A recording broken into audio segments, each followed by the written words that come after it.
주여 주여 나의 주여. 우리 찬양 들으시고 우리 강의 시작합니다. 주여 주여 나의 주여. 구름 없는 아침 햇살에 당신을 생각합니다. 당신만이 나의 정복자라고, 당신만이 주인이라고,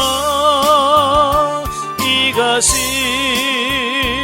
나의 고백이라고.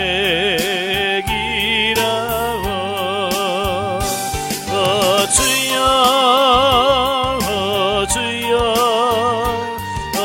주여 주여. 주님 뜻대로 나를 쓰소서. 주님 외에 정복자 없게 하소서. 주여 주여 주여 주여. 주님이 지신 십자가 지렵니다. 내 평생에 주님만 따르렵니다. 아멘. 기도하겠습니다. 은혜로우신 아버지 감사합니다. 오늘도 귀한 시간 허락해 주시고 우리를 훈련의 장소 인도하셔서 요나서의 말씀을 같이 상고하게 해주셔서 감사합니다. 오늘도 말씀을 나눌 때 그 말씀들이 살아있는 말씀이요 생명의 말씀이 될 수 있도록 성령님 도와주옵소서. 시종을 맡겨오며 예수님의 이름으로 감사하며 기도합나이다. 아멘. 예, 이 시간 우리 요나서를 같이 보도록 하죠. 교재 117페이지 117페이지 오시면 요나서 서론적 이해가 나오게 되어지는데요. 1제목 본서의 히브리어 표제명 요나는 그 저자의 이름을 반영한 것으로서 그 요나라고 하는 이름은 비둘기라는 뜻이에요. 구약의 그 헬라어 번역인 70인역에서는 이를 음력해서 이오나스로 불렀고요. 라틴어 성경인 벌게트역에서도 역시 이오나스라고 이렇게 붙여졌습니다. 영어 성경이나 우리 한글 성경에도 다 그 전통에 따라서 그 저자의 이름을 따서 요나서라고 제목을 붙여졌다라고 하는 거고요. 이 저자와 기록 연대를 보시면 본서에는 그 저자와 기록 연대에 대한 언급이 전혀 없습니다. 때문에 그 본서의 저자를 본서에 기술된 모든 사건을 직접 체험한 주인공 요나 자신의 기록으로 볼 것인가, 아니면 좀 더 후대 인물로서 요나의 경험을 알고 있었던 인명의 인물로 볼 것인가 라고 하는 논의는 끊임없이 제기되어 오고 있습니다. 자, 특히 본서의 저자를 요나가 아닌 익명의 인물로 보는 견해는 주로 이제 19세기 이때 이제 비평주의 학자들이 많이 등장할 때거든요. 그때 그 비평주의 학자들이 제기됐는데요. 그들이 주장하는 이유가 뭐냐?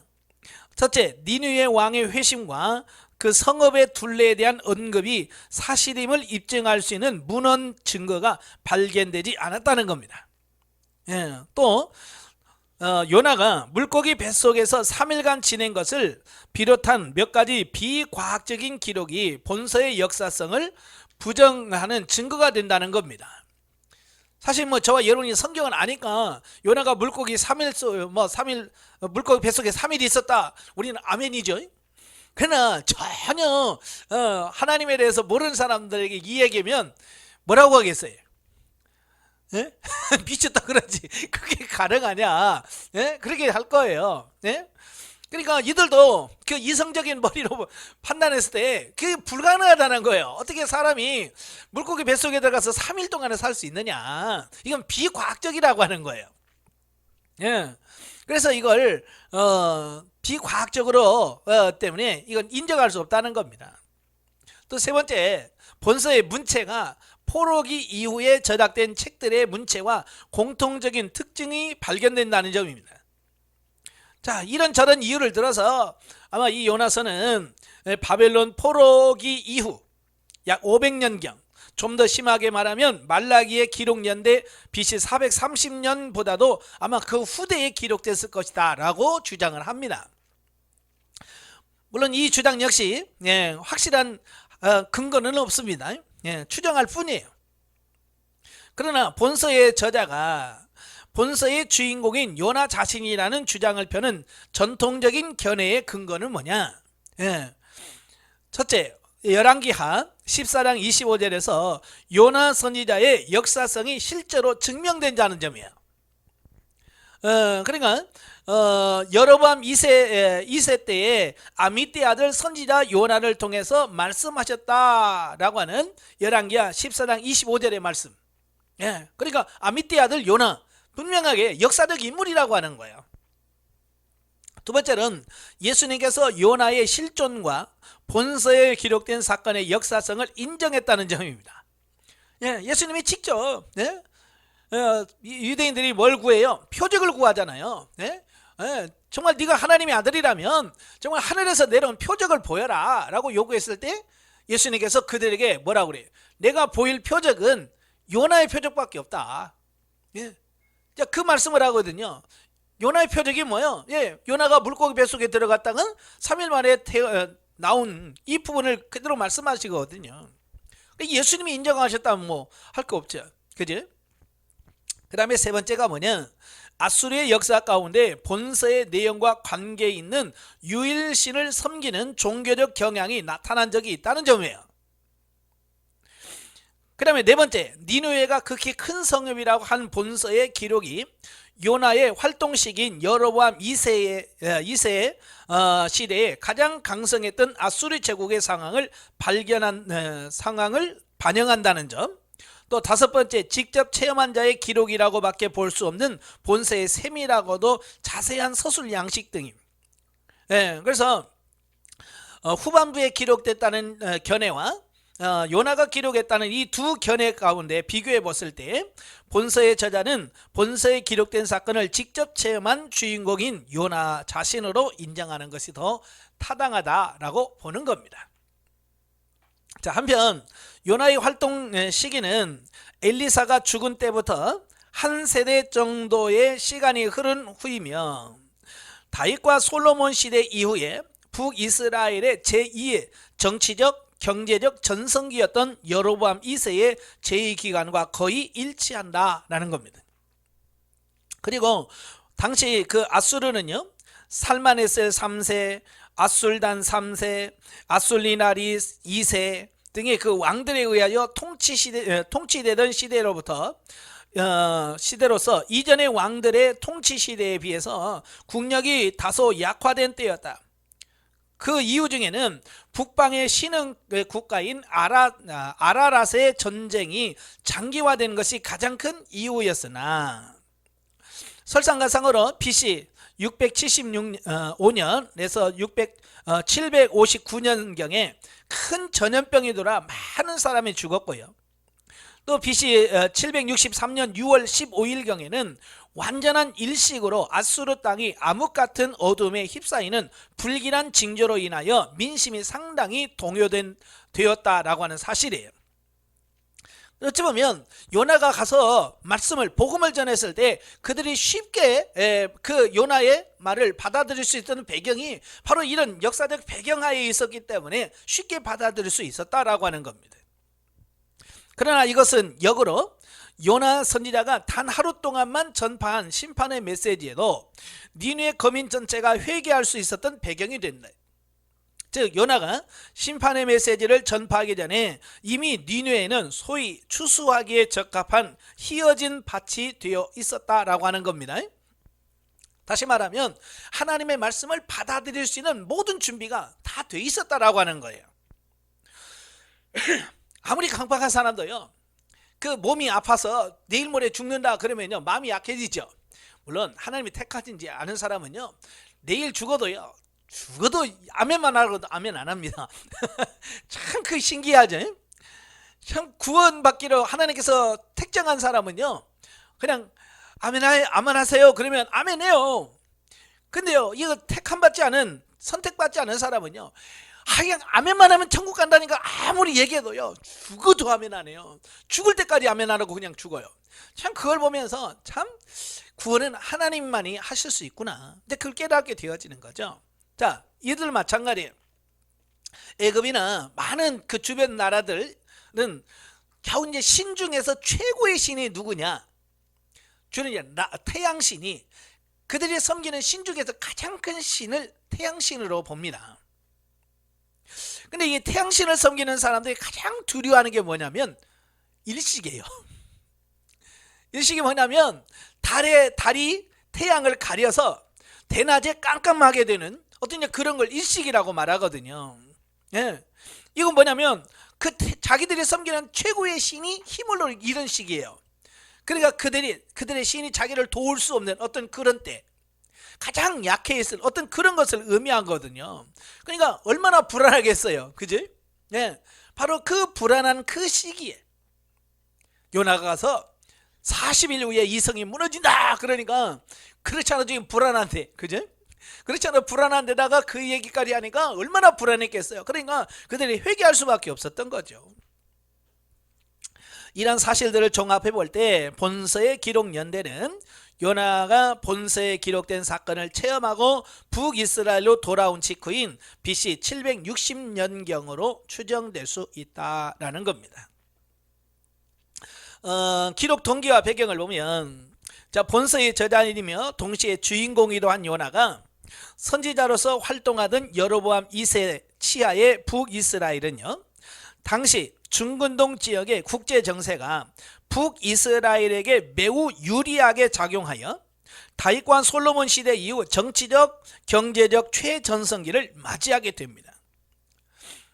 어찌 보면 여로보암 2세가 정치를 잘했다라고 보기보다는 어찌 보면 시대를 참 잘 타고난 사람이에요. 예, 시기적으로 딱 맞아떨어져. 자, 보면 당시 중근동 지역에서는요, 북이스라엘의 가장 큰 적이 누구였냐면 아람이에요. 아람. 다른 말로는 수리아라고도 하죠. 이 아람이란 나라인데요, 이 아람이 그 아수르의 공격을 받아서 위세를 잃어가고 있습니다.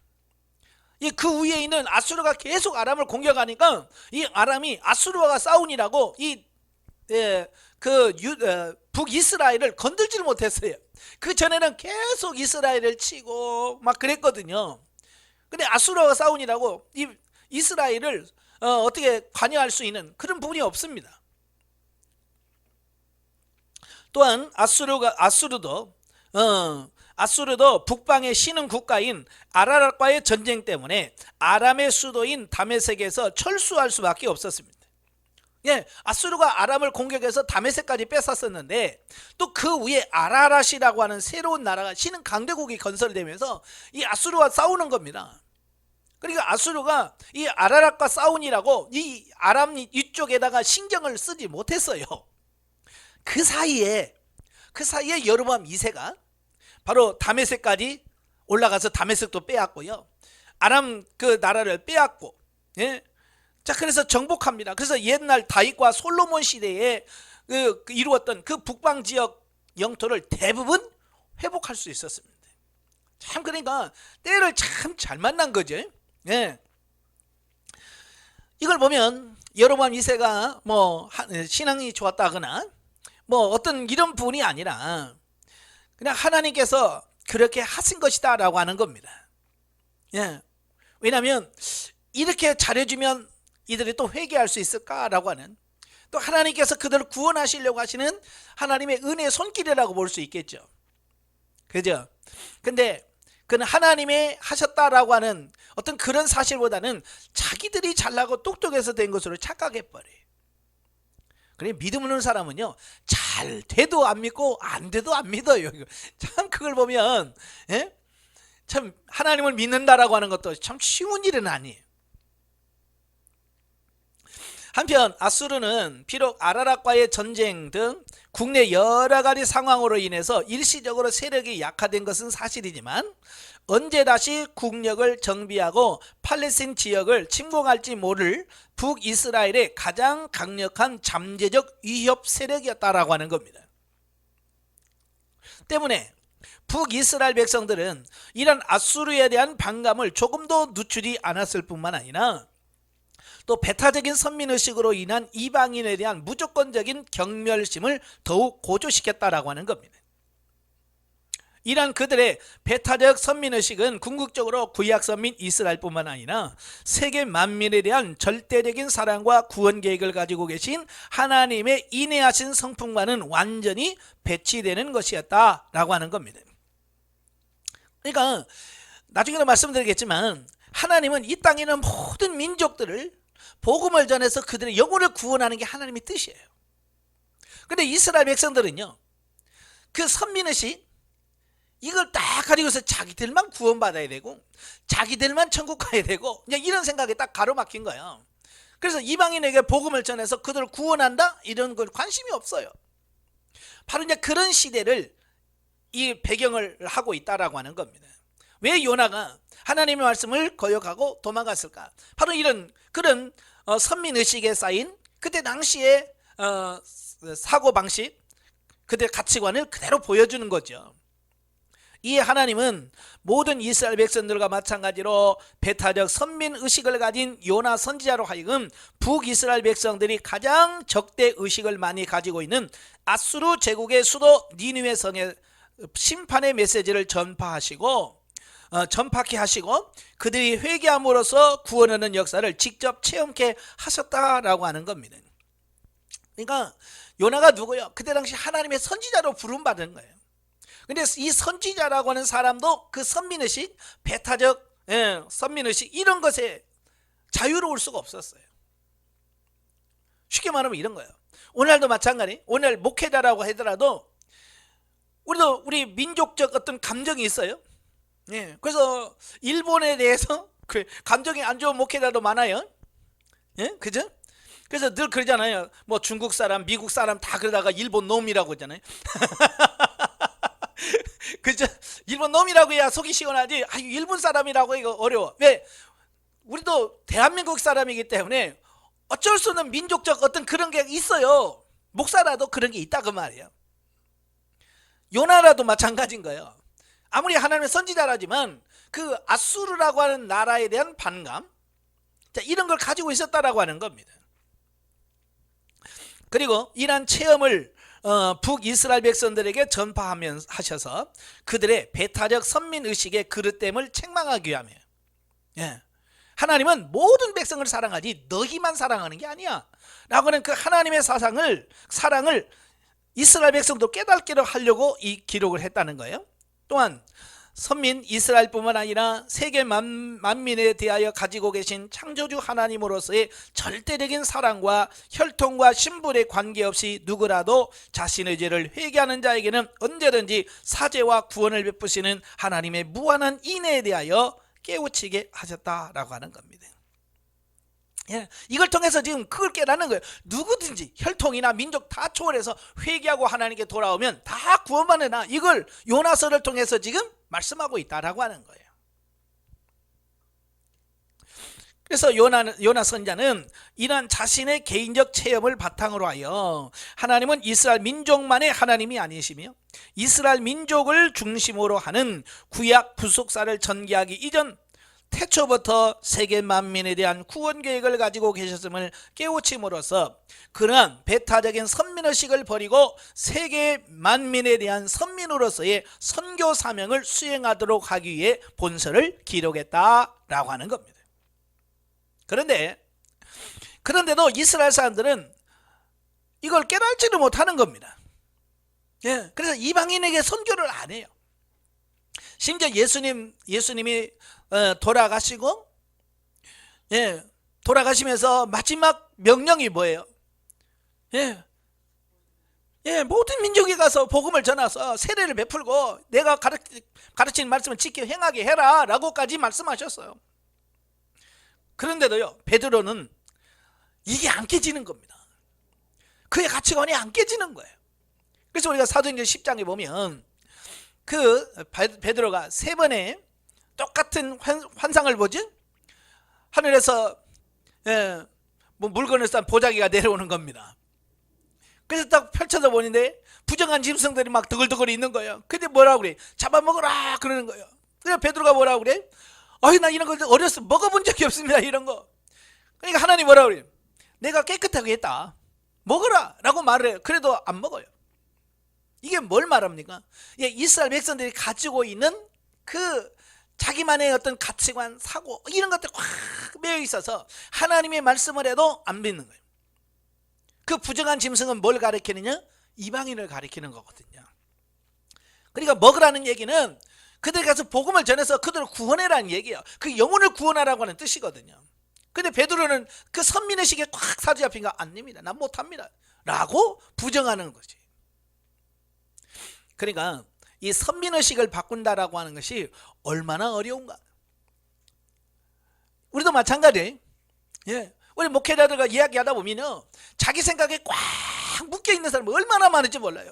아무리 얘기를 해도요 안 통해요. 하나님이 꿈에 나타나서 말해도 안 통할 거예요, 아마.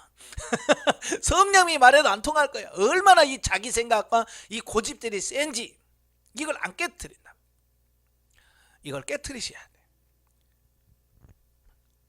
요나도 마찬가지예요. 그걸 얼마나 강팍한지를 여기 사건을 통해서 물고기 뱃속에 들어가서야 겨우 그걸 깨닫고, 그래도 못 깨달아. 그래서 나중에 박는 굴까지 하면서 하나님께서 그걸 깨우쳐 주시는 이 부분, 하나님이 그렇게 하시니까 깨닫지, 인간이 똑똑해서 깨닫는 건 아니에요. 요나서의 특징을 보시면 1. 본서는 내용상으로 보면 예언서라기보다는 니느웨 거민의 회개와 구원 사건을 기록한 역사서나 혹은 요나 개인의 체험담을 기록한 전기로 보아야 한다. 그럼에도 불구하고 본서를 예언서로 분류하는 이유는 본서 저자인 요나가 선지자이기 때문이고요. 또 본서의 내용이 신약시대에 이루어질 열방의 이방인들의 대대적인 회개와 구원 사건을 예표적으로 보여주는 예언적 성격을 띠고 있기 때문에 예언서로 구분되어진다라고 하는 겁니다. 그리고 요나서의 그 예언이 현실이 되었어요. 예수님 이후에, 오순절 성령 강림 이후에 사도 바울을 통해서 전 세계 복음이 선포되어지게 되고요. 그 확장된 복음이 오늘 우리 대한민국까지 이르렀게 됩니다. 저와 여러분이 구원받을 수 있었던 거예요. 바로 요나서가 예언하고 있는 그 부분이 성취되어지고 있는 오늘의 현장이죠. 두 번째로, 본서는 일반적으로 선민 이스라엘을 주 예언 선포 대상으로 하는 다른 선지서들과는 달리 나훔서와 함께, 이 나훔서는 아수르 민족과 니느웨 백성들에게 선포된 말씀이거든요. 오로지 이스라엘의 하나님만이 아닌 세계 만민의 하나님이심을 드러냄으로써 지극히 배타적이고 국수적인 선민의식으로 인해 이방인에 대한 무조건 경멸하는 태도를 가졌던 이스라엘 민족에게 강한 도전을 던져주고 있습니다. 자, 이것을 통해서 여러분, 세계 복음화는요 신약시대에 이루어진 게 아니에요. 많은 분들은 오순절 강림 이후에 세계 선교의 길이 열렸다고 말씀하는데요, 아니에요. 이미 구약에서부터 하나님은 끊임없이 이방 세계 전 민족에게 복음이 구원하기를 원하셨던 거예요. 근데 그들이 안 받아들이는 거죠. 그죠? 그러다가 이제 오순절 강림 이후에 사도 바울을 통해서 구체적으로 구원 역사가 이루어진 겁니다. 그러나 이미 구약에서부터 이 나훔서라든지 이 요나서라든지 이런 걸 통해서 모든 이방 민족에게도 구원의 길이 열려 있다는 것을 보여주고 있는 거예요. 세 번째, 일반적으로 하나님의 소명에 절대 순종한 다른 선지자들과는 달리 하나님의 소명을 거부하다가 징계를 받았고, 그래도 마지못해 불평하며 소명을 수행한 요나 선지자의 개인 체험담을 기록한 이채로운 선지서이다. 그러니까 요나서는 참 특이한 선지자예요. 그죠? 다른 선지자들은 어때요? 하나님의 말씀에 순종을 해요. 근데 요나는 한 번 거절했다가 한 번 혼나고 고난을 통해서 깨닫고 그 다음에 하나님 말씀에 순종한 어떤 그런 삶을 보여주고 있어요. 자, 이것은 오늘날의 많은 사역자들의 모델이기도 합니다. 왜냐하면 지금도 그런 사람 많거든요. 그죠? 하나님 부르셔서 너 목사가 되라. 그래도 안 하고 빈둥빈둥, 그래서 고생하다가 나이 들어서 오시는 분도 많거든요. 저도 사실 신학교 다니면서 가장 많이 보게 하셨던 책이 요나서예요. 왜냐하면 저도 힘들 때마다 아이고 그만둬 이거 때리쳐 그런 생각을 많이 가졌었거든요. 힘들면 진짜 그래요. 그때마다 하나님께서 꼭 읽으라고 한 책이 요나서였어요. 그래서 요나서를 읽다 보면 그래 내가 도망가 봐야 뭐 다시 와서 할 건데 그러잖아요. 어차피 나는 사명에 이거라면 어차피 내가 도망갔다고 다시 와서 또 할 건데 그냥 아이 가지 말자. 그냥 끝까지 힘들도 가자. 제가 그래서 왔던 거예요. 왜? 만약에 요나가 도망가서 잘 먹고 잘 살았다면 나도 도망갔을 거야. 그지? 근데 도망가봐야 물고기 뱃속인 거야. 그러니까 제가 신학을 그만두고 해봐야 내가 뭐 잘 풀릴 게 없어. 고생만 하다가 몇 년 시간이 지난 뒤에 다시 와서 또 할 거예요. 뭐 요나가 도망갔다고 해서 하나님께서 뜻을 바꾼 거 아니잖아요. 하나님의 뜻은 변함이 없어요. 그래서 야 진짜 도망갈 수도 없고 참고 인내하다 보니까 오늘까지 온 거예요. 오늘도 많은 분들이 요나와 같은 이런 분들이 참 많거든요. 여러분 그러지 않기를 바라요.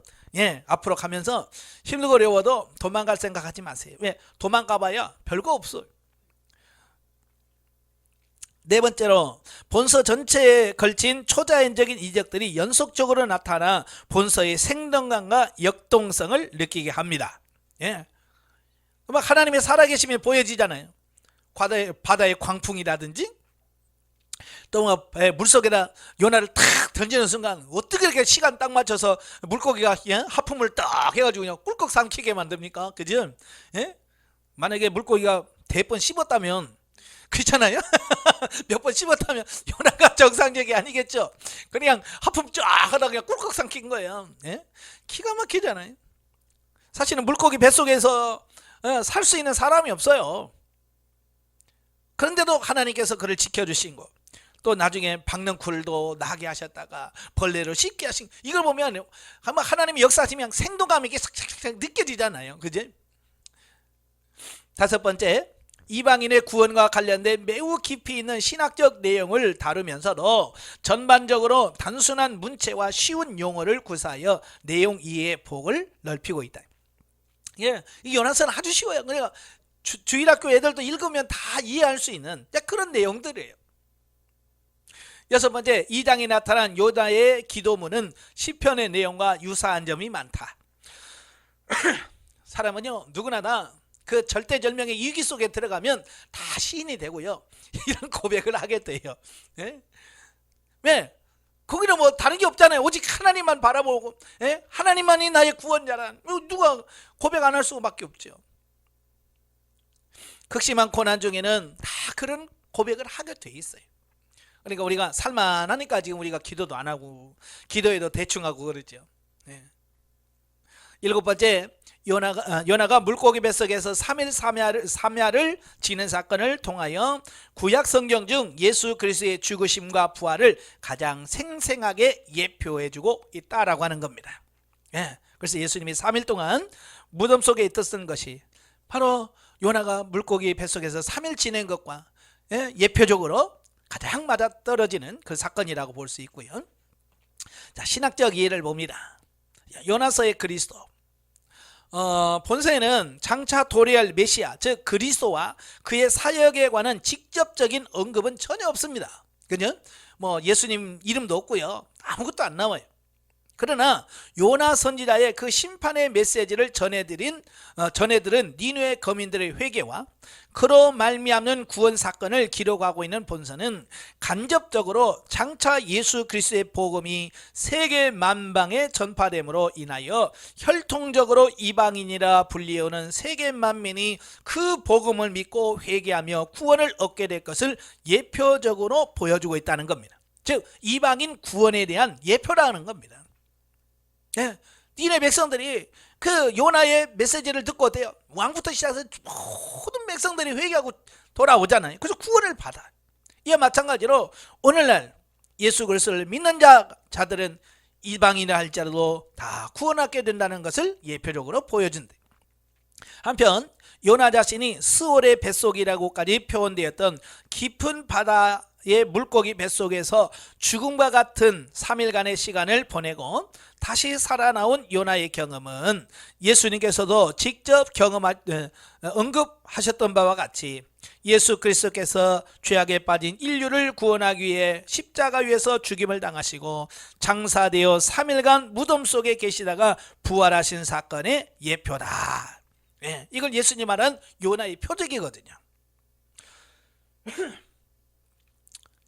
이는 결국 구원은 여호와께로서 말미암나이다 라고 고백한 요나의 고백에서도 암시된 바와 같이 제2위 성자 하나님이신 예수 그리스도만이 전 인류의 구주가 된다는 진리를 천명해 보이는 것이라고 할 수 있습니다. 또한 요나의 그 심판의 메시지를 듣고 그렇게 잔악했던 니느웨 거민들이 회개했던 사실은 역설적으로 오늘날 예수 그리스도의 복음을 듣고도 완악하여 회개치 않는 불신자들에게 엄중한 경고가 된다라는 사실입니다. 사실 이 아수르 사람들은요, 그때 당시에도 제일 잔악하기로 유명한 사람들이 누구냐? 아수르 사람들이에요. 그래서 에스겔서나 이런 걸 보면 하나님께서 내가 아수르를 징벌하고 멸망시킬 거다. 왜? 그들이 잔악하다는 거예요.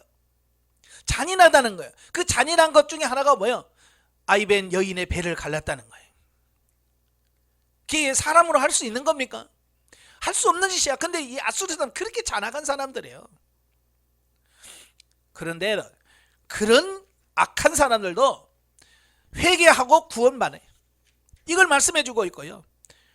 오늘날 복음을 듣고도 회개하지 않는 오늘날 우리들에게 주어지는 경고의 메시지인 거예요. 야, 이렇게 악한 사람도 바로 그 전도받고 구원받잖아. 근데 너는 왜 안 받는 거야? 왜 예수 그리스도를 안 믿고 왜 구원을 못 받는 거야? 라고 하는 그런 경고의 메시지라는 사실이죠. 왜냐하면 예수 그리스도는 요나보다 더 큰 이로서 세상 끝날 최후 심판의 때에 세계 만민을 심판하시는 권세를 가진 제2위 성자 하나님이시기 때문이다. 자, 두 번째 요나의 주제들. 본서는 선지자 요나가 니느웨 성에 심판의 메시지를 선포함으로써 결국 그 성이 회개하고 구원에 이르게 하라는 하나님의 소명에 불순종하였다가 하나님의 징계를 받고 결국 순종하게 된 개인적인 체험담입니다. 자, 아까도 제가 말씀드렸지만 요나가 불순종한 이유는 뭐예요? 그가 가지고 있던 육신의 생각, 육신의 가치관, 자, 이런 것들에 따라서 행동에 움직인 거예요. 우리가 영성훈련에서 뭐라 그래요? 자기 생각, 육신의 생각대로 하면 사망이다라고 말씀했죠. 그죠? 육신의 생각을 따라 살면 사망이래. 이게 제가 말씀이 아니라 성경의 말씀이에요. 육신을 따라 살면 반드시 죽는데. 아까 선언을 말씀드렸지만 사실 아수르는요, 이스라엘의 적대국이고 원수의 나라입니다. 그래서 이스라엘 사람이라면 이 아수르가 망하기를 고대하는 그런 나라들이에요. 자, 우리나라도 그러죠. 우리나라에서 어느 나라가 망했으면 좋겠냐? 그러면 딱 집어요. 중국하고 일본. 왜냐하면 역사적으로 많이 고통을 받아왔기 때문에. 그죠? 우리 한국 사람이라면 중국과 이렇게 가까이 하지만 어쩔 수 없어. 왜? 중국하고 해야 지금 무역을 해서 돈을 벌기 때문에 그런 거예요. 나중에 우리나라가 너무 잘 살아서 중국 없어도 된다 그러면 이제 우리나라에서 중국 죽을 거예요. 민족적 감정들 우리나라에 다 나올 겁니다. 지금은 힘이 없으니까 무역을 해서 돈을 벌어 와야 되니까 배가 아파도 어떻게 해요? 참아. 그런 민족적 감정이 있다 그 말입니다. 그러니까 선지자 요나도 이스라엘 사람이기 때문에 그런 민족적 감정에서는 자유로울 수가 없는 거예요. 그래서 그들은 뭐야? 하수를 망했으면 좋겠다. 이런 생각들을 갖고 있잖아요. 그죠? 지금 아라락과 막 열심히 싸우고 있어요. 그러니까 아이고 전쟁에서 팍 졌으면 좋겠다. 이런 생각을 갖고 있단 말이에요. 그런데 하나님이 느닷없이 와가지고 야 가서 망하지 않도록 회개시켜라 그러는 거예요.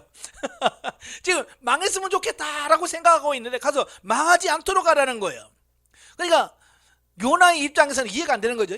망했으면 좋겠는데 하나님께서 도리어 망하지 않도록 하라고 하니까 요나의 입장에서는 따를 수가 없는 거예요. 왜? 자기 생각이 크니까. 그죠? 민족적 감정 이런 게 앞서다 보니까 그게 순종하지 않는 거예요. 그래서 그가 순종하지 않고 도망가기로 선택한 거예요. 이것도 오늘도 마찬가지예요. 우리 육신의 생각이 강하면 하나님 말씀에 순종 안 합니다. 그죠? 예. 그래서 육신의 생각을 내려놓고 처리 받으셔야 돼. 그리고 요나의 이 체험담은 1차적으로는 하나님 선민 이스라엘뿐만 아니라 세계 만민을 사랑하시며 태초부터 그들을 구원하실 계획을 가지고 계셨다는 사실을 대주제로 하고 있다라고 하는 겁니다.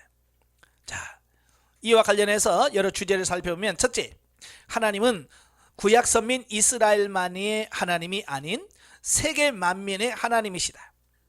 또한 하나님의 통치권은 이스라엘 민족과 그들이 소유한 영토에 국한된 것이 아니라 모든 인간과 자연계의 전 피조물 그리고 모든 자연 법칙에 이르기까지 제한됨이 없는 우주적인 것이다 라고 하는 겁니다.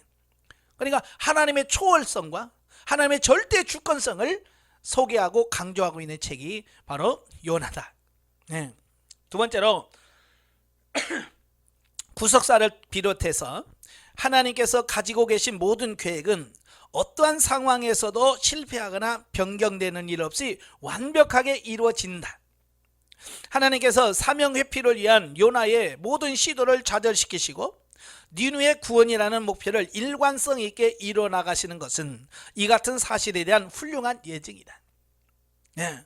이 말이 무슨 말이냐면 인간이 아무리 불순종하고 도망을 가도 하나님의 계획하신 뜻은 반드시 성취된다는 거예요. 우리 같으면 요나가 도망가면 어떡하겠어요? 안 되죠. 할 수가 없죠. 아이고 도망갔네?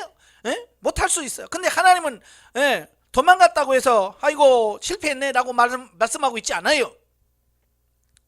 결국 하나님은 그를 돌이켜서 결국 하나님의 뜻을 이루어 성취하게 만들어요. 자, 이걸 통해서 오늘 우리가 하나님의 뜻을 거슬려서 내가 도망간다고 해서 하나님의 뜻이 바뀌는 것은 아니라는 얘기예요. 하나님은 결국 하나님의 뜻대로 우리를 이끌어 가시는 분이에요. 그래서 우리가 할 수 있는 것은 뭐냐면 도망가봐야 갈 것도 없고 그지? 어차피 와서 할 거예요. 그러니까 순종하는 것이 최선이다. 이걸 가르쳐 주는 겁니다. 아시겠죠? 예, 순종하는 것만이 최선이고 그게 제일 빠른 길이지. 어떻게 도망가서 피하려고 해봐야 피할 길이 없다. 이제 그 얘기를 하고 있는 겁니다. 세 번째, 하나님의 구원의 은총은 민족이나 혈통을 비롯하여 어떠한 인간적 조건에 의해서 차별되게 주어지지 않는다. 회개에 따른 구원의 은총은 하나님의 택한 백성이면 누구에게나 동일하게 적용되는 보편적 법칙이다 라고 하는 겁니다. 그러니까 구원받음에 있어서는 하나님께서 민족이나 이런 피부색이나 이런 걸 구별하지 않아요. 누구든지 예수 그리스도를 믿고 회개하고 돌아오면 피부, 민족, 나이 상관없이 다 하나님께서 구원하신다. 구약이나 신약이나 변함없는 영원한 진리예요. 그렇죠? 그래서 기생 라합이라든지 모압 여인 룻이라든지 유다의 며느리 다말이라든지 자, 이런 것들을 보시면 하나님께서 뭐요? 구별하던가요? 여자라고 넌 안 돼. 그러던가요? 너는 모압 사람이니까 안 되라고 하던가요? 아니요. 누구든지 정말 하나님을 전적으로 믿는 사람이라면 하나님 누구나 다 구원받는 거예요. 이건 구약이나 신약이나 똑같은 거예요. 네 번째, 하나님의 백성으로 부름받은 자들은 누구나 선교의 사명을 부여받고 있으며 이 사명의 수행은 개인적인 편견이나 민족 감정 등 다른 요소에 의해서도 좌절되거나 방해받아서는 안 된다라고 하는 겁니다. 그러니까 하나님의 일하면서도 자기 개인의 감정, 또 국민의 감정이라든지 어떤 이런 부분에 매이면 안 된다라고 하는 겁니다. 저도 사실 신학교 다니면서 뭐 부름받아 나서님은 어디든지 가오리라 막 찬송하면서, 근데요 저는 일본은 안 됩니다. 제가 그랬어요. 일본 가서는 안 될 것 같아요. 내가 북한 가라면 가겠습니다. 중국 가라면 가겠습니다. 근데 일본은 안 될 것 같아요. 제가 그랬어요. 왜? 참 그래요. 일본에 대한 감정이 안 좋아 나한테는. 사실 뭐 일본 사람한테 나는 뭐 내가 개인적으로 뭐 피해를 본 적도 없고 사기를 당한 적도 없어요. 단지 우리 부모님하고는 좀 연관이 있죠. 왜냐면 일제시대 때 저희 부모님이 만주로 끌려가서 그리고 징용을 했거든요. 우리 부모님이 해방되자마자 돌아왔으니까 망정이지. 만약에 부모님이 안 돌아와서 내가 중국에 태어났으면 난 말 그대로 조선족이 돼. 만주에서 조선족으로 남았을 거예요. 그래 하나님이 뜻이 계셔서 그냥 해방되자마자 많은 사람들이 못 돌아왔거든요. 같이 끌려갔다가 못 돌아왔어요. 근데 그냥 8.15 해방된 이후에 바로 돌아온 거예요. 돌아오셔가지고 사셨어요. 자, 그러니까 일본에 대한 감정이 좋겠어요? 안 좋죠. 근데 지금은 이제 가라면 갈 것 같아. 그게 역사적인 거지 뭐. 그렇잖아요. 하나님의 뜻이라면 그런 것도 뛰어넘어 초월할 수 있어야 되죠. 다섯 번째 보면 하나님의 은총은 실로 무한하다. 하나님은 당신께 불순종한 요나를 용서하셨고요. 수백 년간 죄악을 일삼아오던 니느웨 거민이 회개했을 때도 즉시 용서하셨다라고 하는 겁니다. 그러니까요, 하나님은 회개하고 돌아오는 것을 그렇게 기뻐하시고 좋아하셔요. 정말 하나님은요, 회개하고 돌아온 것만큼 좋아한 거 없어. 우리 열왕기상 21장에 보면 북이스라엘의 가장 악한 왕이라고 하는 아합, 그죠? 아합이 어떤 죄를 짓냐면 그 나봇의 포도원을 빼앗습니다. 그죠? 물론 이제 아합이 죽인 건 아니지만 이세벨이 다른 사람들을 선동해 가지고 나봇을 하나님과 왕을 모욕했다라고 하는 누명을 뒤집어 씌워서 돌로 쳐 죽입니다. 그리고 그의 포도원을 뺏어요. 그 포도원을 빼앗으러 갔다가 엘리야를 만나죠. 하나님께서 엘리야를 통해서 책망합니다. 그 말을 듣고 아합이 어때요? 행보를 천천히 하고 굵은 배를 동이고 근심하며 가는 그 모습을 하나님이 보신 거예요. 그래서 엘리야에게 뭐라고 그래? 야야야, 저놈 봐라. 저놈이 회개를 한다. 그래서 하나님이 그렇게 악한 왕이 조금 뭐 진짜 회개한 것도 아니요. 그 하나님 말씀을 놓고 회개하는 어떤 폼만 잡았는데도 하나님 너무너무 기뻐하셔서 뭐라고 그래? 제가 살아있을 때 내가 이 벌을 내리지 않고 제가 죽었을 때 하겠다. 그걸 보면서요 깨달은 게 뭐냐면, 야, 정말 하나님이 진짜 회개를 좋아하시는구나. 뭐 좋아도 이만저만 아니라 너무 좋아하시는 거, 회개를. 그러니까 여러분들, 우리가 할 수 있는 게 뭐예요? 우리가 할 수 있는 게 뭐예요? 우리가 헌금 드린다? 사실 우리가 헌금 드려봤자 하나님 앞에서는 진짜 이건 아무것도 아닌 거예요. 하나님 앞에 볼 때는 우리가 뭐 내 전재산을 다 드려도 먼지 하나밖에 해당이 안 돼. 이 전우지가 하나님의 것인데. 그렇잖아요? 그래서 우리가 헌금을 다 드린다고 해서 하나님 기뻐하는 게 아니에요. 하나님은 내 전재산 안 드려도 내가 회개하고 돌아오면 내 전재산을 드린 것 그 몇십 배 몇백 배로 기뻐하시고 춤을 추시는 이런 모습을 보는 거예요. 그러니까 매일같이 우리가 회개하고 주님 앞에 돌아오는 우리가 돼야 될 줄 믿습니다. 그리고 지금도 하나님은 어떠한 죄인이든지 회개하고 돌이키면 즉시 용서와 구원을 베푸신다. 이 은총의 하나님을 세계 만민이 만날 수 있도록 우리 모두 복음 전파에 힘쓰지 않으면 안 될 것이다. 우리가 전하지 않고 누가 이걸 깨닫겠어요? 전하는 사람이 있어야 그 말씀을 듣고 돌이킬 거 아니겠습니까? 자, 3. 요나서와 현대성도 예, 요나서는 구약 중에 신약이라고 하는 별명까지 붙여지고 있는 것으로 알 수 있듯이 다루고 있는 바 핵심 주제가 구약 선민 이스라엘 중심으로 구속사가 전개되는 구약에서 보다는 오히려 신약에 더 잘 어울린다. 그죠? 그러니까 사도행전에다가 이 말씀을 딱 붙여놨으면 더 잘 어울리는 책이죠. 예? 하나님은 태초부터 세계 만민을 구원하실 계획을 가지고 계셨으나 배타적인 선민의식에 사로잡혀 있던 구약 백성들은 실로 이러한 사실을 이해하기가 매우 힘들었을 것이다. 그러나 본서는 그러한 구약 백성들에게 요나 선지자를 통하여 당시 이스라엘에게 가장 위협적이었던 국가 아수르의 수도 니느웨 거민이 하나님의 심판의 메시지를 듣고 회개하여 구원 얻은 사건을 제시함으로써 1차적으로는 당대의 이스라엘 백성들에게, 나가서는 오늘날 신약시대의 모든 성도들에게 전 인류에 대한 하나님의 구원 계획의 보편성을 이해하도록 하고 있다. 이러한 요나서가 현대 성도들에게 던져주는 바 구체적인 교훈이 무엇인가? 첫째, 모든 성도들에게는 세계 만민에게 그리스도의 복음을 전파할 선교의 사명이 부여졌다는 것입니다. 예, 우리가 보면 선교사 사명은 분명히 존재합니다. 예, 선교사의 사명은 누구나 존재합니다. 그러면 그 선교사들에게만 선교의 사명이 있을까?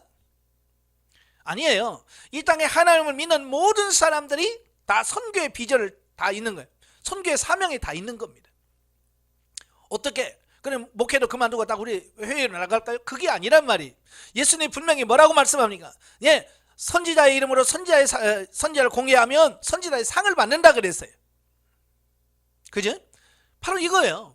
오늘 내가 직접 복음을 들고 세계에 나가서 전도하지 못할지라도 그 복음을 들어간 선교사님들 위해서 기도하고 물질로 후원하고, 예? 돕는 이 사역이 뭐예요? 그게 선교하는 거예요.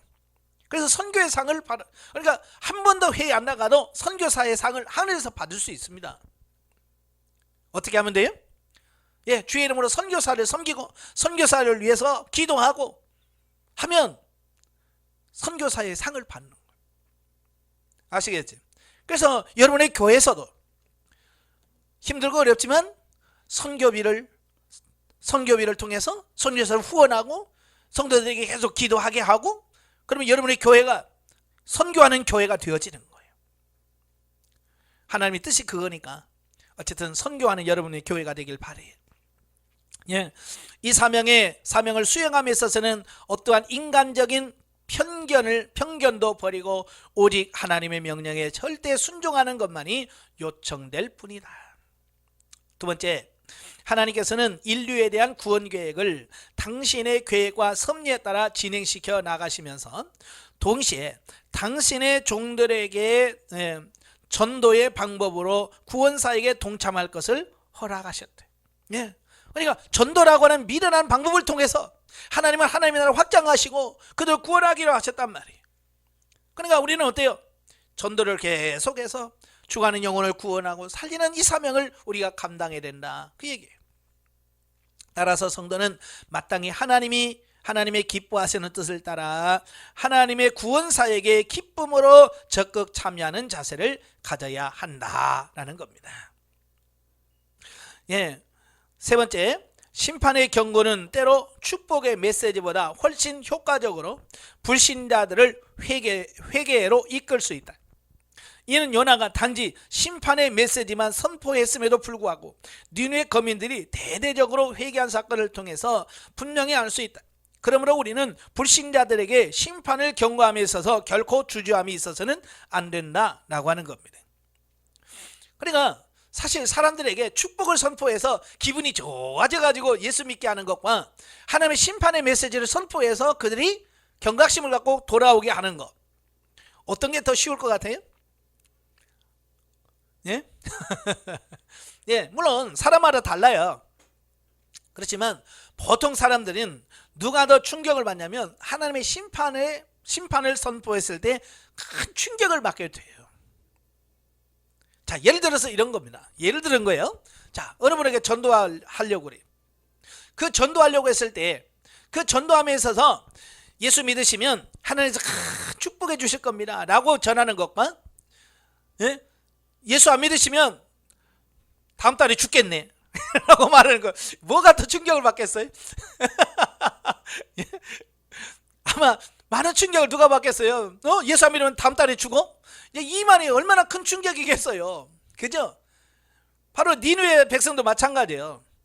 니느웨 백성들에게 여러분 하나님 믿으십시오, 여러분 구원해 줄 겁니다. 만약에 요나가 그렇게 전도했다면 누가 회개하고 왔겠어요? 그죠? 야야, 우리 신은 더 큰 복을 줘. 아마 그랬을지도 몰라. 우리 신은 성기마 너희 육신보다 더 큰 복을 줘 라고 생각하면서 안 들었을 거야. 그러나 뭐라 그래? 40일 후에 하나님이 이 성을 무너뜨리겠다라고 외친 거예요. 이게 그들에게는 얼마나 큰 충격이 있겠어요. 그렇게 큰 니느웨 성, 견고한 성이 무너진다고 하니까 충격을 받겠죠. 그래서 그들이 회개하고 돌아올 수 있었다라고 하는 겁니다. 그래서 우리가 설교할 때 성도들이 기분 좋은 말만 해갖고는 안 된다는 얘기예요. 때로는 강한 하나님의 심판의 메시지를 선포해. 근데 이걸 남용하면 안 돼요. 우리 이걸 너무 많이 썼어요. 그래서 양치기 소년이 됐어요. 그죠? 예수님의 재림, 강조하는 건 좋아요. 근데 너무 해가지고요, 언제 온다 속여가지고요, 지금 언제 예수님 온다고 그랬나요? 아이, 누가 그걸 믿어? 이제 진짜 예수님 오셔도요 안 믿을 거예요. 진짜 예수님이 오셔가지고 예수님 오셨어 그래도 안 믿을 거예요. 세상이 그렇게 돼버렸어요. 제가 요한계시록을 강의하면서, 제가 그 요한계시록을 강의하면 사람들이 좀 심심해해요. 왜? 우리는 너무 강한 메시지를 많이 들었어. 그죠? 뭐 666표라든지 막 이런 거 만만은 막 어떻게 죽이고 막 이런 거, 휴거라는 책 읽어보셨잖아요. 막 그거 뭐 막 징그러운 어떤 그런 것을 딱 보다가 요한계시록을 보면요, 저는 보면 그분들은 너무 심하게 과장한 거예요. 저는 요한계시록이 물론 심판의 책이지만 저한테는 위로의 책이고 소망의 책이고 확신의 책이거든요. 막 그렇게 막 예수 안 믿으면 막 죽이고 막 이런 것만 막 강조할 게 아니라, 택한 백성들에게 이마에 인을 치시고 환난과 그 고난 속에서도 보호하시는 이런 하나님의 사랑을, 거기서 얼마든지 사랑이 있는데 보통 그 하나님의 사랑보다는 뭘 말, 공포를 조장한단 말이에요. 물론 공포도 조성할 필요는 있습니다. 그러나 그것만은 다는 아니에요. 때를 따라서, 필요에 따라서는 이것도 잘 이용할 수 있는, 남용 말고요, 그런 부분이 필요하더라는 겁니다. 네 번째, 성도는 자신의 생활 속에서 역사하시는 하나님의 섭리의 손길을 발견하고 그것이 교훈하는 바를 깨닫도록 힘써야 한다. 이게 참 중요한 부분인데요, 우리 삶의 현장, 내 삶의 현장에서 일어나는 많은 사건들, 그죠? 누가 아프고 무슨 일이 있고 어떤 이런 사건들을 통해서 전해지는 하나님의 뜻을 깨달아질 때에 하나님과 동행하는 삶이 가능해집니다. 지금 오늘도 하나님은요, 우리의 삶 속에서 계속 끊임없이 역사하시거든요. 하나님이 때로는 육신을 아프게도 하시고, 뭐 이런 과정들을 거친단 말이에요. 그러니까 이 속에서 하나님의 뜻이 뭘까? 왜 하나님 나를 육신을 아프게 하셨지? 왜 하나님께서 왜 저 사람이 나를 이렇게 갑자기 욕을 하고 돌아서고 나를 배신하고 이런 것을 왜 주셨을까? 그런 사건들을 통해서 하나님의 뜻이 무엇인가? 그죠? 그래서 저와 여러분이 늘 하나님께 물으라고 그랬잖아요. 하나님, 이건 뭡니까? 이 사건을 주신 이유가 뭡니까? 라고 계속 물어서 내 삶을 통해서 역사하시고자 하시는 그 하나님의 뜻을 발견하는 게 굉장히 중요한 거예요. 근데 많은 사람들은 그 하나님의 뜻에 관심이 없어요. 하나님의 뜻에 관심이 없고 뭐만 관심이 있어요? 힘들지 않게만 해주세요, 하나님. 고난 없게 해주세요. 요것만, 그래 복만 주세요. 하나님의 뜻에 관심이 없고요. 그래서 하나님께서 우리를 영적으로 좀 성장시키시려고, 야, 좀 내가 좀 고난 좀 줘야 되겠다. 아닙니다, 안 됩니다. 절대 고난은 안 됩니다. 그냥 복만 줘요. 이러고 하나님의 뜻과는 상관없어. 그래서 저와 여러분들은 내 삶의 삶 가운데 역사하시는 거예요. 하나님의 손길을 통해서 하나님이 뭘 말씀하시려고 하는지 그걸 깨닫는 것이 중요하다라는 겁니다. 아시겠죠? 그래서 늘 물으셔야 돼요. 하나님 이거 뭡니까? 이걸 통해서 하나님께서 뭘 하기를 원하십니까? 이걸 통해서 뭘 깨닫기를 원하십니까? 라고 끊임없이 하나님께 물어서 깨달아 가는 게 중요한 겁니다. 왜냐하면 그냥 우리 삶 속에서 이루어지는 일이 그냥 우연한 게 없어요. 그냥 이루어지는 게 없다 그 말이에요. 다 하나님의 섭리 안에서 이루어지는 거니까 하나님의 뜻을 찾는 것이 굉장히 중요하다 그 말이에요. 다섯 번째, 성도는 하나님은 자기의 택한 백성에게는 모든 것이 합력하여 선이 되게 하시는 분임을 깨닫고 고난이 닥칠 때에도 좌절하지 않고 소망이 넘치는 생활을 힘써야 한다라고 하는 겁니다. 예, 제가 누차 말씀하지만 하나님은 절대 손해보지 않은 분이에요. 내가 봤을 때 이거 손해인데 라고 하지만 하나님은 절대 손해보지 않습니다. 쉽게 말하면 이런 거예요. 사도 바울이 열심히 전도해야 될 사도 바울이 감옥에 들어가잖아요. 우리는 무슨 생각을 해요? 아니 그분 놔둬야 전도도 해서 하나님 나라가 확장될 텐데 왜 그분을 감옥에 가둡니까? 우리는 그렇게 생각할 수 있단 말이에요. 그렇지만 하나님은 뭐예요? 감옥에 들어가야 편지를 쓰고 편지를 써야 성경이 남고 그래서 수대에 계속해서 이 하나님 말씀이 전하게 하시는 하나님 놀라운 계획 속에서 그를 감옥에 가게 하신 거예요. 근데 그걸 못 깨달으니까 뭐예요? 하나님은 왜 바울을 감옥에 가뒀습니까? 이것만 가지고 따진다고 말이에요. 그죠? 그러니까 우리도 마찬가지예요. 하나님이 때로는 우리를 아프게 하셔. 그럴 때 우리는 아까도 말한 것처럼 이 상황 속에서 하나님 이 고난을 통해서 뭔가 하나님의 계획이 하신 바가 있고 선하신 뜻이 있을 텐데 그게 뭘까요? 그래서 하나님의 뜻을 찾아가야 돼요. 하나님은 절대 손해 안 보십니다. 그래서 우리가 고난에 감사하고 어떤 상황에서 감사하고 기뻐할 수 있는 우리 삶이 되셔야 됩니다. 절대로 낙심하거나 불평하지 말기를 바랍니다. 예, 자 넘겨서 구속사적입니다. 128페이지. 우리가 성경의 곳곳에서 하나님의 백성과 그들을 괴롭히는 이방인들이 하나님 앞에 범죄했을 때 하나님의 심판이 임하는 것을 많이 살펴볼 수 있다. 예, 그렇죠. 하나님이요 제일 싫어하는 게 뭐냐면 하나님의 택한 백성들을 괴롭히는 거예요. 그 구약에 보세요. 다 망한 나라를 보시면 다들 뭐예요? 이스라엘을 힘들게 하고 괴롭히는 나라예요. 이런 걸 보면 하나님께서는 주변에 있는 그 하나님의 백성을 괴롭히는 게 그렇게 싫어한다는 것을 의미하고 있습니다. 자, 예전에는 이스라엘이 하나님 택한 백성들이었지만 이제는 누구예요? 예, 하나님이 있는 모든 백성들이 하나님의 백성이에요. 이스라엘, 영적 이스라엘 백성들이거든요.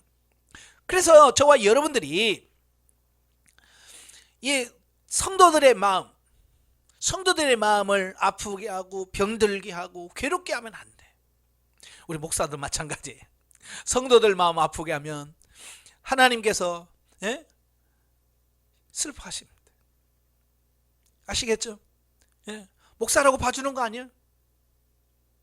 하나님의 마음을 슬프게 하고 백성들의 마음을 괴롭게 하고 고통스럽게 하면 하나님의 심판이 있습니다.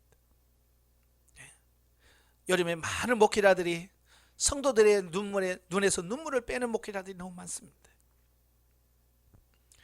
자, 그런 모습 보면 너무 안타까운 거예요. 제발 여러분 그러지 않기를 바라요.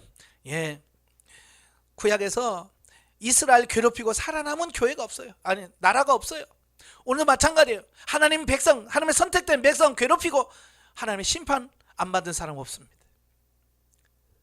성도를 사랑하고 그래서 회복하고 세워가는 일에 힘쓰는 저와 여러분 되길 바라요. 자, 반면에 회개하고 돌이킬 때는 하나님이 진노의 잔을 거두시고 뜻을 돌이켜 구원하시는 내용도 살펴볼 수 있다. 예, 이스라엘 백성을 괴롭히면 하나님의 징계가 와, 심판이 와. 그러나 회개하고 돌아오면 하나님의 구원이 있어요. 바로 이제 이거예요. 이것이 본문에서 이 요나서에서 보여주려고 했던 그런 부분들이에요. 아수르는 이스라엘과 주변 나라를 괴롭히는 나라였습니다. 그러나 회개하니까 어때요? 금방 구원하시잖아요. 여기서 죄악의 성 니느웨, 곧 하나님의 진노의 잔이 차고 넘치는 그곳에 요나를 보내셔서 그들을 회개하게 하고 구원하시는 하나님의 사랑을 살펴볼 수 있다. 그러니까 그런 죄악에 관영한 그 도성에 선지자를 보낸다고 하는 사실 자체만으로 뭐예요? 그게 사랑인 거예요. 하나님의 사랑. 이처럼 하나님의 구속의 역사는 위대하고 인간의 마음과 지혜로 측량할 수 없다. 예, 그렇죠. 우리의 짧은 지식이나 우리의 짧은 지혜로는 하나님의 뜻을 다 이해할 수 없고 깨달을 수가 없고요. 예, 또 하나님의 뜻을 막으려고 아무리 애써봐야 우리 힘으로는 불가능한 거예요. 그래서 하나님께서 이끄시는 대로 순종하고 따라가는 우리가 돼야 됩니다. 따라서 하나님은 우리로 하나님의 지혜와 사랑의 부유함을 알도록 우리의 삶 속에서 역사하고 계신다. 아멘. 네, 영적 이해로 갑니다. 129페이지. 자, 하나님은 범죄한 니느웨를 구원하기 위해서 요나를 보내셨다. 자, 보면 하나님은요, 누구를 구원하시려면 꼭 누구를 보내십니다. 그죠? 아마 여러분 전도한 사람 누구예요? 여러분을 교회로 인도하신 분이 누구예요? 어찌 보면 개인의 요나가 바로 그분일 거예요. 하나님께서 여러분을 구원하시려고 누군가를 보내. 그죠? 그래서 그분을 통해서 예수 그리스도를 만나게 되고, 예? 또 깨닫게 하는 이런 부분들을 보게 됩니다. 또 여러분을 또 영성으로 인도하시는 분, 그분이 누구예요? 요나예요. 바로 하나님께서 나를 구원하시고 나를 영성으로 회복시키시려고 하나님께서 누군가를 붙여주셨습니다. 그리고 그를 통해서 나를 영성으로 이끌어서 살게 하신 거죠. 이게 만남의 축복인 거예요. 만남의 축복. 그래서 여러분 누구를 만나든지 그냥 우연히 만나는 게 없잖아요. 저는 늘 기도해요. 누구를 만나든 하나님 이분을 만나게 하신 이유가 뭐예요? 이분을 만나게 하신 하나님의 뜻이 뭡니까? 라고 하는 그 하나님의 뜻을 자꾸 묻는 기도를 하거든요. 예, 여러분도 그 하나님의 뜻을 묻고 찾기를 바래요. 요나를 통해서 니느웨 성의 몰락을 예언하며 심판을 경고하고 있는 것은 바로 오늘날 우리에게 죄에서 돌이켜 회개할 것을 비유로 말씀하는 것이다. 오늘날 구원받은 백성들이 불신 세계를 향하여 하나님의 말씀을 전하지 못하면 하나님의 책망을 받게 된다. 본서의 내용은 세상 사람들이 받는 환난과 죄악에 대하여 정죄할 것이 아니라 그들을 진리로 이끌지 못한 것을 회개하고 고통에서 해방받도록 말씀을 전해야 할 것을 상기시켜주고 있습니다. 자, 에스겔서 3장 16절부터 21절에 보면 파수꾼으로 부르심을 받은 에스겔에게 주어진 말씀입니다. 이게 무슨 말이냐면 그 악인에게 망하리라고 하는 하나님의 말씀을 주셨어요. 저 사람 하나님께서 망하게 하실 거다. 그 말을 하나님의 음성을 듣고 내가 가서 그에게 하나님의 말씀을 전하지 않으므로 그 백성이 죽으면 그 피값을 나에게서 찾겠다. 무서운 말씀이에요. 가서 전했는데 그 사람이 안 믿었어. 안 받아들여서 저주를 받았어요. 그럼 난 책임 없는 거예요. 왜? 내가 분명히 전했는데도 불구하고 안 받아들여서 자기가 멸망한 거니까 그 책임은 자기가 지는 거예요. 그러나 내가 전하지 않음으로 그가 망하면 그가 망한 피값을 내게서 찾겠다는 거예요. 이건 목회자들에게 주어진 굉장한 큰 메시지예요. 예, 경각심 가지셔야 돼. 그래서 성도들 눈치 보면서 말씀 전하면 안 돼요. 우리는 하나님의 입장에서 하나님의 말씀을 바르게 선포해야 돼요. 그들이 듣든지 아니든지 좋아하든지 말든지. 왜? 그걸 전하지 않으면 그 피값을 내게서 잡겠다는 거예요. 내게서. 그래서 우리가 그들 안 받아들이는 것은 그들 책임이에요. 그렇잖아요. 그러나 내가 전하지 못함으로 인해서 그들이 저주를 받는다면 그 피값은 내가 지불해야 된다. 그래서 우리가 목회자로서 사명과 이 소명이 커요. 예. 그래서 늘 설교하기 전에 하나님께, 하나님 어떤 말씀을 전하기를 원하십니까? 어떻게 하기를 원하십니까? 하나님께 계속 물어요. 우리 기도 제목이 그거야 돼. 설교 잘하게 해주세요가 아니에요. 하나님의 말씀을 하나님의 말씀으로 선포할 수 있게 해주세요. 그게 중요한 거예요. 하나님의 말씀으로 바르게 전하는 게 중요한 거지. 막 끝나고 목사님 설교 진짜 잘했네요. 이거 칭찬받는 거 이거 그 별로예요. 예. 거기 있는 사람들이 아무도 은혜 받았습니다 말 안 해도 하나님의 말씀을 선포하면 그는 가장 큰 좋은 설교한 거고 하나님 앞에 인정받는 설교자가 될 거예요. 사람 눈치 보지 마시고요. 사람 보지 마시고 하나님 앞에서 진실되고 신실한 설교자가 되길 바랍니다. 기도하겠습니다. 은혜로우신 아버지, 오늘 요나서를 봅니다. 요나서를 통해서 참 많은 것을 깨닫습니다. 하나님 정말 영적으로 깨어있게 하여 주시고 요나처럼 하나님의 뜻을 거스려 도망가는 자가 아니라 끝까지 순복함으로 하나님의 뜻을 이루어 드리시는 우리가 될 수 있도록 성령님 도와주시옵소서. 이 시대의 파수꾼으로 우리를 세워주셨습니다. 정말로 하나님께 주신 그 말씀을 하나님의 말씀으로 선포하고 전함으로 영혼을 살릴 수 있는 우리들이 되어지게 하시고 우리의 사명을 잘 감당해낼 수 있는 우리가 되게 하여 주옵소서. 예수님의 이름으로 감사하며 기도합나이다. 아멘. 하나님께 드립니다.